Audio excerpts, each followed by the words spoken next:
Hello everyone, welcome for this new episode of Timeout from Tamriel. I hope you have spent a great week, and today we're going to speak about the economy of the Elder Scrolls Online. It's the subject that you have voted for. So, Timeout, Deltia, you start. Hey, what's going on? Economy in ESO. I really like the economy in ESO. It's a lot different than most games. So there's like a bunch of different ways to make money right now. And I think it's interesting how that fluctuates. Like Aloha, we were talking before the show, and you have basically worms that were completely irrelevant in the game. People were trashing them. I destroyed them. I didn't even vendor them. And now they're worth like 5K a stack.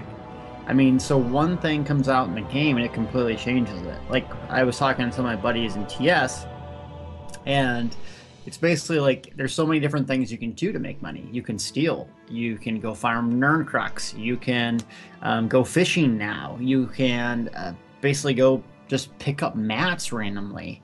And some people, they don't play the game. All they do is flip items, and that is their gameplay.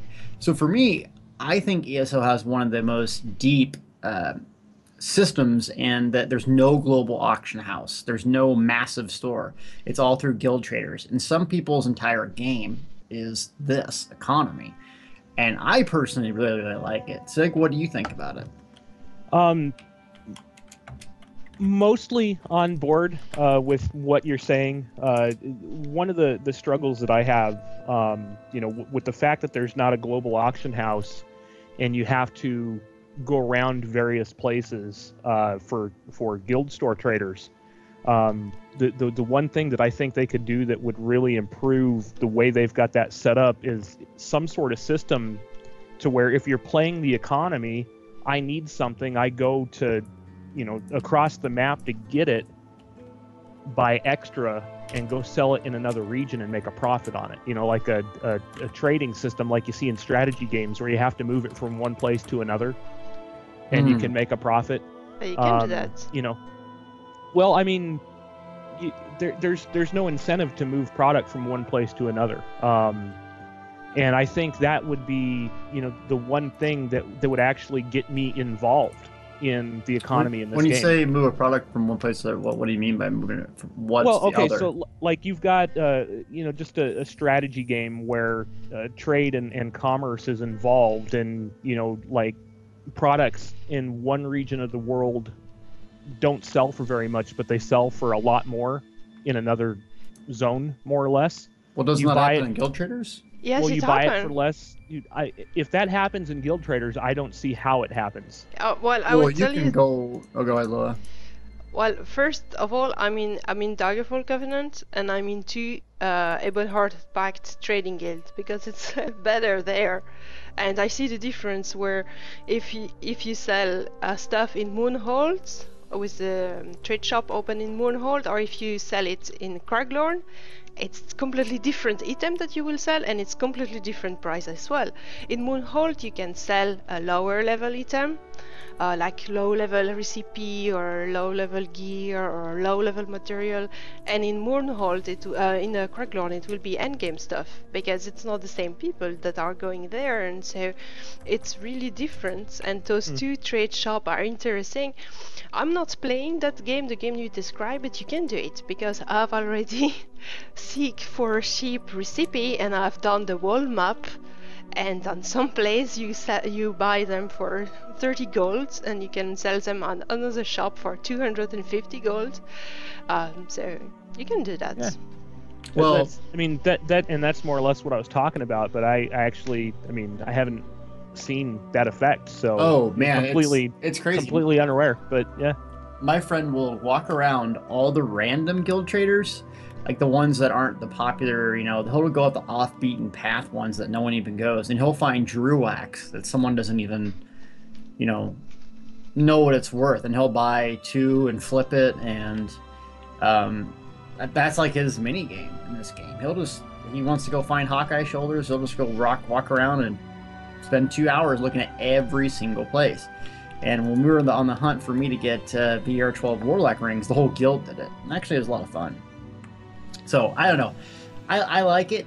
So that brings us to the guild trader.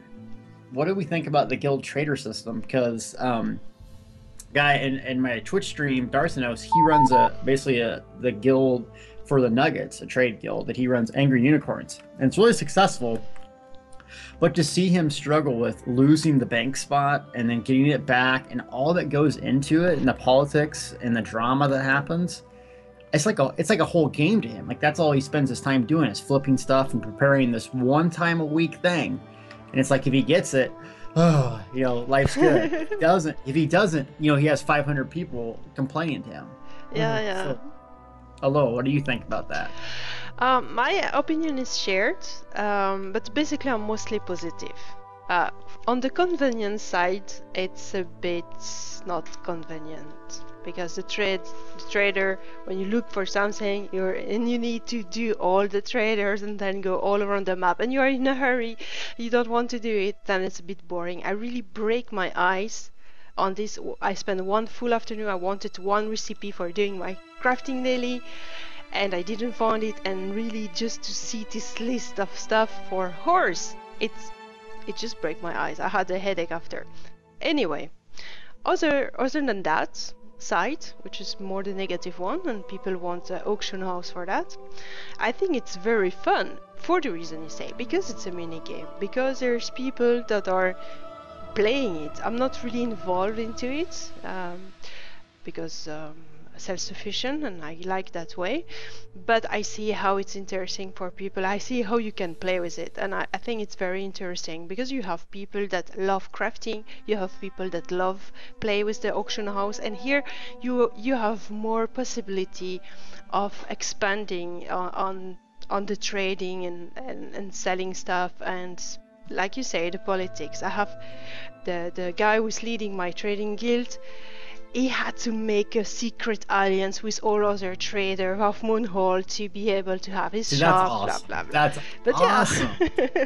That's like some people's game in this game. Yeah. And it's one of the major cool points, I think. Yes, you said it. It's not always convenient going, I know I can get this for 20K and everyone's going to sell it this way. Sometimes you find a hot ticket item that, oh my God, I bought so-and-so for, I bought a Nurncrux for 5K because someone didn't know what it was.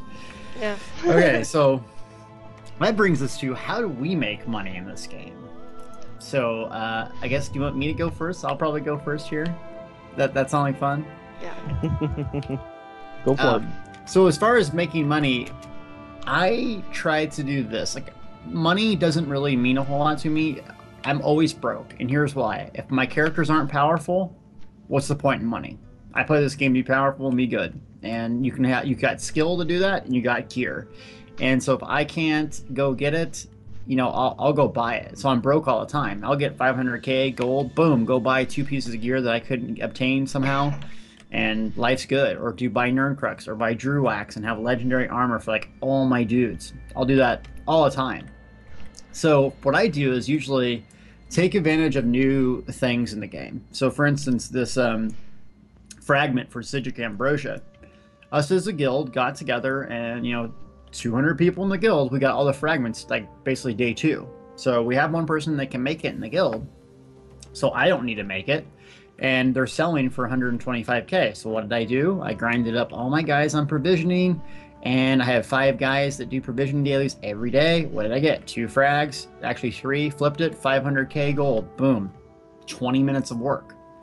And so I do that. I load up on gold, and then I wait for the next thing to come out that not a lot of people are going to know about, and then just try to get on that train before everyone else does. And also I'll do some Nern farming. I don't know, something's rewarding about playing this game and just walking around picking up crap. I mean, does anyone else do that? I mean, just spend an hour a day. You do that? A little bit, yes. Yeah, I'll wake up and be like, well, I need some mats, so I'm just gonna walk around and pick up stuff in Upper Cragland for 1 hour, and I'm just drinking my Mountain Dew or whatever, just having a ball doing it. Yeah, the morning is nice. So how do you make money, Aloha? That's what I'm really curious about. And Sig, I want to hear what Sig does. Yeah, Sig first. Me first, Sig okay. First. All right. Me first. Well, let me start by saying that I don't find a whole lot of need for money in the game for the way I play. Generally what my gold goes to is respecs, which don't happen all that often. I've actually spent probably getting close to about 300,000 gold on respecs on my Nightblade, messing around with his build. But outside of that, the only other thing that I really use money for is when I find myself without a crafting material that I need, and then I'll run around, and if I can't find it in one of my guild banks, I'll run around the guild stores and the guild traders and try and find, and usually, it's, we're talking half a stack or less of stuff that I buy. So, so you don't find value in money in this game? Right now, no. I haven't found anything super expensive that I need to buy. I like to be very self-sufficient, and with the way that I play the game, I can usually create or hunt down what I need in the world. But I mean, as far as making money, generally what I do is, as I quest, as I grind, as I run through the world, I basically loot everything, and then I send a lot of stuff to my crafter for decon or research, but the stuff that's not worth, bouncing off somebody for RTS, or worth the trouble of going and making room in the bank to move it through to another character, I just go and straight up vendor it. So, and I actually, for like a full hardcore day's play of me, I can pull, 20, 30K sometimes a day, just doing that, and it's more than enough for my needs. Random stuff. Yeah, just random crap that I loot, but I don't really take the time anymore. I used to put stuff on like Guild Store and whatnot. I don't really take the time to do that anymore.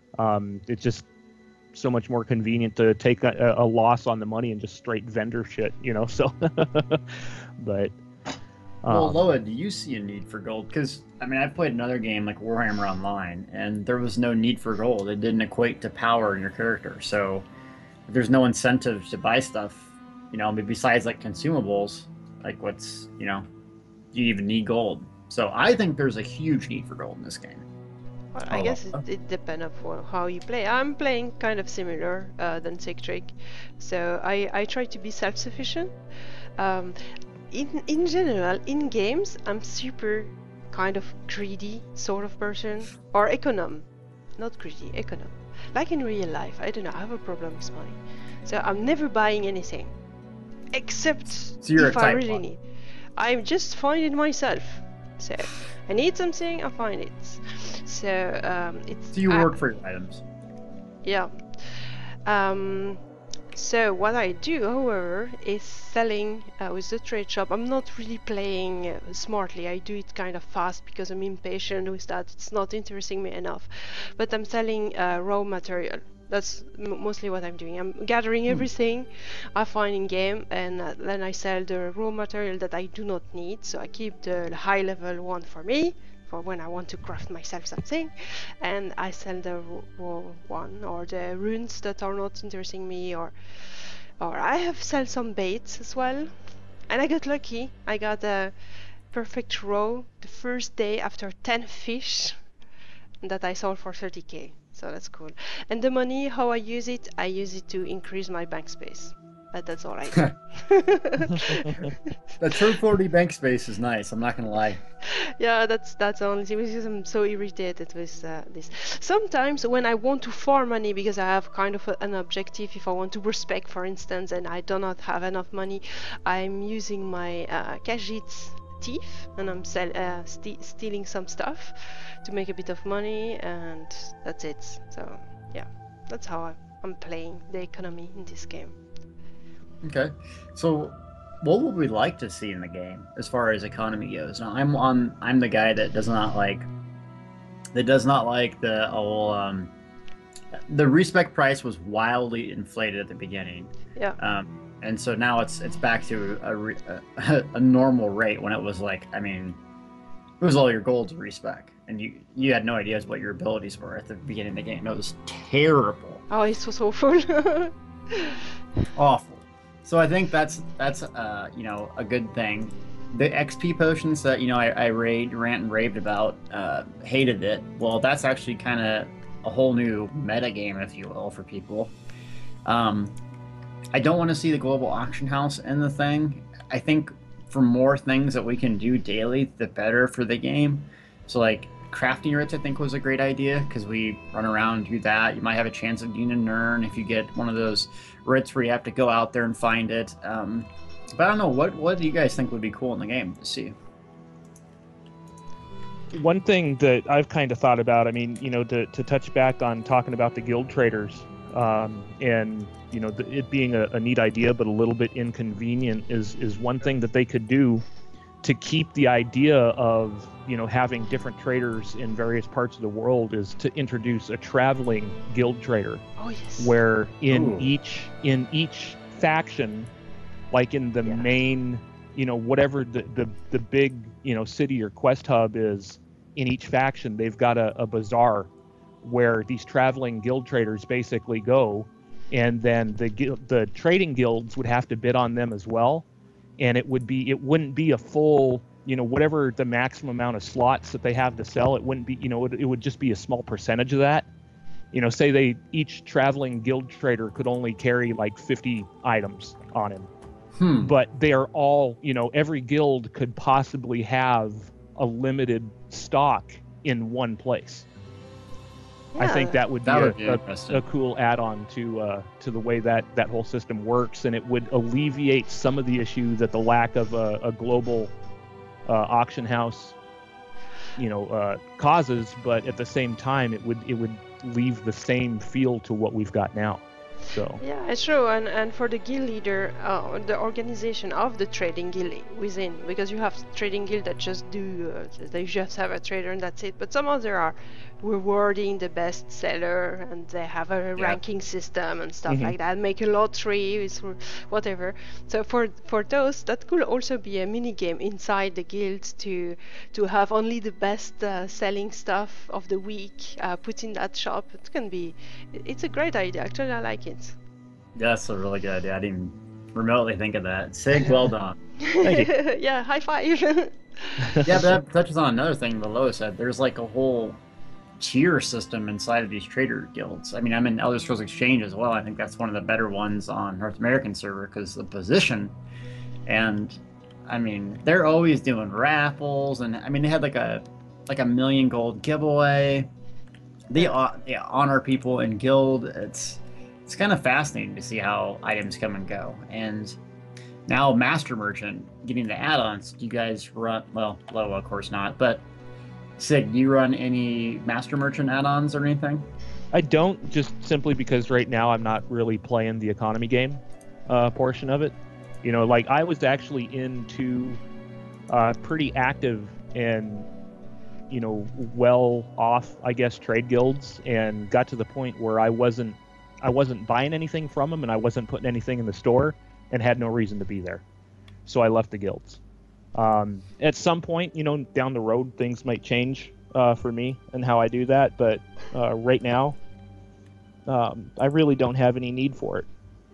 Well, when you hit VR14 and you need about 80 tempering alloys, 50 rosin, and that sort of thing, they help out a lot. Yeah.